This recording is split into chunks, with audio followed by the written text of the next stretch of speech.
నా పేరు నేవూరి మల్లారెడ్డి, గ్రామం బాలంపల్లి, మండలం, జిల్లా యాదాద్రి భువనగిరి. నా నా బాధ ఏంటంటే రాజశేఖర రెడ్డి ఉన్నప్పుడు కూడా రుణమాఫీ కాలేదు. ఇప్పుడు రేవంత్ రెడ్డి వచ్చినా రుణమాఫీ కాలేదు. రైతు బంధులు కేసీఆర్ అంటే కూడా కాలేదు. ఎప్పుడు కాలేదు, అప్పుడు కాలేదు. వాళ్ళు ఎవరు పట్టించుకుంటలేరు. ఎవరితో చెప్పేసినా దున్నపోతు మీద వాన పడ్డట్టే ఉంది. పట్టించుకున్న పాపన పోతలేరు ఎవరు. ఇప్పుడు ఫస్ట్ ప్రజా దర్బార్ పెట్టినప్పుడు రేవంత్ రెడ్డి కలిసి నీకు న్యాయం చేస్తాడు. ఇంతవరకు న్యాయం చేయలేదు. అప్పటి నుంచి ఇప్పటి వరకు వస్తూనే ఉన్నా. కనీసం దీంట్లో జిరాక్స్ కోసం ఎంతో మంది ఇబ్బంది పడుతున్నారు కాబట్టి జిరాక్స్ అంటేనే పెట్టాలి లోపల. జిరాక్స్ లేదు, ఏం లేదు. కొన్ని లక్షల కోట్లు ప్రజల సొమ్ము వృధా అయిపోతుంది కదా. కనీసం జిరాక్స్ అంటేనే పెడితే కొంత మళ్ళీ రిసీవ్డ్ కాపీ లేదు, ఏది లేదు. మేము పొన్నం ప్రభాకర్ కలిస్తే బస్ పాస్ ఇస్తా అని చెప్పిండు. బస్ పాస్ ఎందుకు, ఎప్పుడు ఇస్తాడు, ఎట్లు ఇస్తాడు, ఇస్తారా ఇయ్యరా అని తెలియదు. తర్వాత రుణమాఫీ లేదు, రైతు బంధు లేదు, ఉచితాలని ఉరితాళ్ళు అవుతాయి. ఎవడి ఇంట్లోకి వెళ్ళి రూపాయి పెట్టవలసిన అవసరం లేదు. ప్రజల సొమ్మే ప్రజల మీద ఉచితాలు ఉరితాలు. వాళ్ళు ఇచ్చేదంటే ఉల్లిగడ్డ మీద పొట్టు కూడా ఇవ్వడం లేదు. కాబట్టి రైతు బంధు కేసీఆర్ తోటే వచ్చింది, కేసీఆర్ తోటే పోయింది. కేసీఆర్ ఏం తక్కువ మోగోడు కాదు. కేసీఆర్ 500 ఎకరాలు మల్లారెడ్డికి ఇచ్చిండు.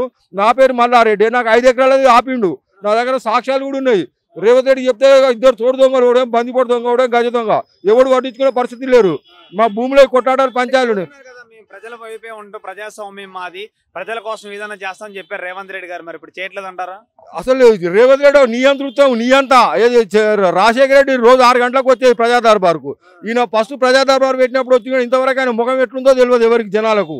కాబట్టి రేవంత్ రెడ్డి రాజీనామా చేయాలని చెప్పేసి అడుగుతున్నాం. మాకు బస్ పాస్ లేదు, పింఛన్ లేదు, రైతు బంధు లేదు, రుణమాఫీ లేదు. కాబట్టి రేవంత్ రెడ్డి వెంటనే రాజీనామా చేయాలని మంత్రులను కల్పిస్తున్నారు కదా. డైరెక్ట్ గా అందరూ సీఎం కలవలేరు కదా. మరి మేము కలిసినాము. తుమ్మల నాగేశ్వరరావు గారిని కలిసినాము, పోగులేటి శ్రీనివాస్ రెడ్డిని కలిసాము, సీతాక్కని కలిసాము. వాళ్ళని ఎవరిని కలిసినా దున్నపోతు మీద వాన పట్టేట ఉంది. ఎవరు పట్టించుకునే పాపాన పోతలేరు. కాబట్టి ప్రజా దర్బార్ సందర్భంగా మీడియా ద్వారా తెలియజేయనిదే విధంగా ప్రజలకు వెన్నుపోటు పొడుస్తుందికే వెన్నుపోటు పొడిచే దున్నపోతులు ఈ ప్రజా దర్బార్ రావడం వల్ల రిసీవ్డ్ కాపీ ఇవ్వాలి కదా. రిసీవ్డ్ కాపీ ఇవ్వకపోవడం అంటే వెన్నుపోటు పొడవడే కదా. వెన్నుపోటు పొడిచే దున్నపోతులే కదా. చంద్రబాబు నాయుడు వారసుడే కదా. రేవంత్ రెడ్డి గురువే కదా. చంద్రబాబు రేవంత్ రెడ్డి గురువు. మోడీ బీజేపీ లీడర్, బీజేపీ ఉన్నది. కేవలం కాంగ్రెస్ పేరు చెప్పుకుంటాడు రేవంత్ రెడ్డి, పక్కా బీజేపీ అన్నాడు. మొత్తం అదే ఆలోచన ఉంటుంది, అదే మెంటాలిటీ ఉంటుంది. కాబట్టి వెంటనే రాజీనామా చేయాలి. ఈ తెలంగాణ ఒక బందికాన అయిపోయింది. బంగారు తెలంగాణ అని చెప్పి ఈ కేసీఆర్ బంగారు గుడ్లు తినలే, బాతునే తిన్నాడు. కాబట్టి ఈరోజు ఆ పరిస్థితి వచ్చేసింది. మాకు హరీశ్వరరావు ఫోన్ చేసిండు వచ్చి కలుమని చెప్పేసి. నా బండి మీ డ్రైవర్ ఎమ్మెల్సీ కన్నప్రభాకర్ వాడిని మినిస్టర్ని చేసిండు, ఎమ్మెల్సీ చేసిండు. కేసీఆర్ నానేమో రోళ్లపాలు చేసిండు. వాళ్ళు దేవుడు ఉండా చచ్చిపోయిండు అర్థం కాని పరిస్థితిలో ఉన్నాడు. ఇప్పటికైనా కానీ రేవంత్ రెడ్డి నాకు న్యాయం చేయాలని అడుగుతున్నావు. మరి నేను మావోయిస్ట్ అన్నాడు. మావోయిస్ట్లో నీ పోస్ట్ ఏందని చెప్పి రేవంత్ రెడ్డి అడిగిండు అన్నాడు. నా పోస్ట్ ఏందనేది ఆయనకు తెలియదు, నేను చెప్పవలసిన అవసరం లేదు. నేను సెంట్రల్ కమిటీ, స్టేట్ కమిటీ కాదు, సెంట్రల్ కమిటీ వరకు తెలుసు. కాబట్టి మళ్ళీ నేను పార్టీలోకి వెళ్ళిపోతే పరిస్థితి ఏ విధంగా ఉంటుందో దాన్ని దృష్టిలో పెట్టుకుని రేవంత్ రెడ్డి వెంటనే నాకు న్యాయం చేయాలని ఈ మీడియా సందర్భంగా రేవంత్ రెడ్డికి విజ్ఞప్తి చేస్తున్నా. నా పేరు మహమ్మద్ ఖతార్. మేము తొర్రూరు మండలం. రుణమాఫీ. పొలం ఎంత ఉంది, ఎంత తీసుకున్నారు దాంట్లో డబ్బులు? ఉన్నది 2 ఎకరాల పొలం. మేము తీసుకున్నది 60,000 ఒకటి, 20,000 ఒకటి, 85 మిర్చితోటి 85 అయింది. అది మాపి లేదు ఇప్పటి. ఎందుకంటే ఇక ఏందని ఇక ఏ ఆఫీసర్ కాడికి పోయినా అయితే బాగుంటాడు, ఏం చెప్తలేరు. మీ ఊర్లో సెక్రటరీ ఉంటారు కదా, నార్మల్గా వాళ్ళని అడిగారా మరి? మా ఊళ్ళో సెక్రటరీ పటవార్లు లేరు.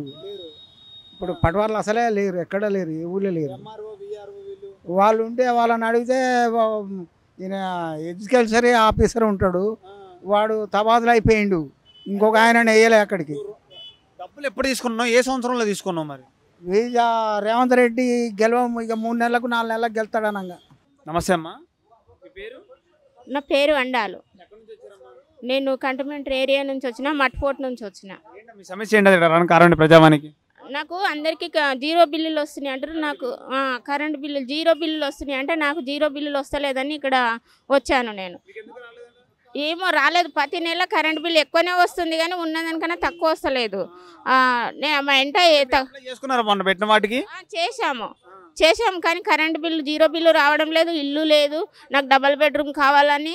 ఇంకా గ్యాస్ 500 గ్యాస్ ఇస్తాన్నారు. ఆ గ్యాస్ కూడా 500 కావాలని నేను ఇక్కడ చేస్తారేమో సీఎం అని ఇక్కడ దాకా వచ్చిన. చేస్తామని అన్నారు. ఇంకా జిరాక్స్లో తీసుకుపోయి అప్లై చేసేసి వచ్చిన. మళ్ళీ కూడా రెండోసారి ఫస్ట్ అందులో చేసిన, ప్రజాపాలన చేసిన, ఇప్పుడు రెండోసారి కూడా మళ్ళీ ఇచ్చేసి వచ్చిన. జరగలేదని ఇచ్చేసి వచ్చిన. మళ్ళీ వాళ్ళు చేస్తామని అయితే చెప్పారు. ఇంకా అలా సీఎం గారు చేస్తారని నేను అనుకుంటున్నాను. ఫ్రీ బస్ అన్నారు కదా సార్, మా ఊరికి ఫ్రీ బస్ నడవట్లేదు. అది గ్రామము ములుగు మండలి వస్తుంది, గ్రామం సిల్లసాగర్ వస్తుంది. అయితే మరి ఫ్రీ బస్ అన్నారు కానీ ఆ ఊరికి బస్సు నడవట్లేదు సార్. మాకు చాలా కష్టమవుతుంది. మీరు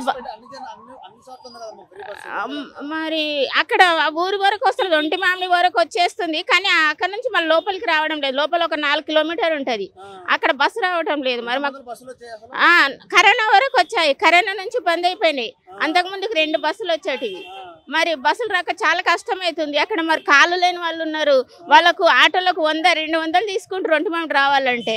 మరి కాళ్ళు లేని వాళ్ళు చేతులు లేని వచ్చాడియా 2000 పింఛన్లు. మరి అవి ఆటోలకు 100-200 పెడితే మరి వాళ్ళు ఏం తింటారు? తీసేయడం కారణం ఏంటమ్మా? అక్కడ 4 కిలోమీటర్లకి రోడ్లు బాగోవా, ఏంటి ప్రాబ్లం? రోడ్లు మంచిగానే ఉన్నాయి కానీ బస్సులు కావాలని తీసిరా. మరి కరోనా నుంచి అసలు బస్సే రావడం లేదు, చాలా కష్టమవుతుంది. కుంటి వాళ్ళు నడవలేని వాళ్ళు ఉంటారు కదా, ఏం తింటారు? మరి ఆటోలకు ఏం పెట్టుకుంటారు? కాబట్టి మరి కష్టమవుతుంది. బస్సు వేస్తారని మేము సీఎం గారికి ప్రార్థిస్తున్నాం.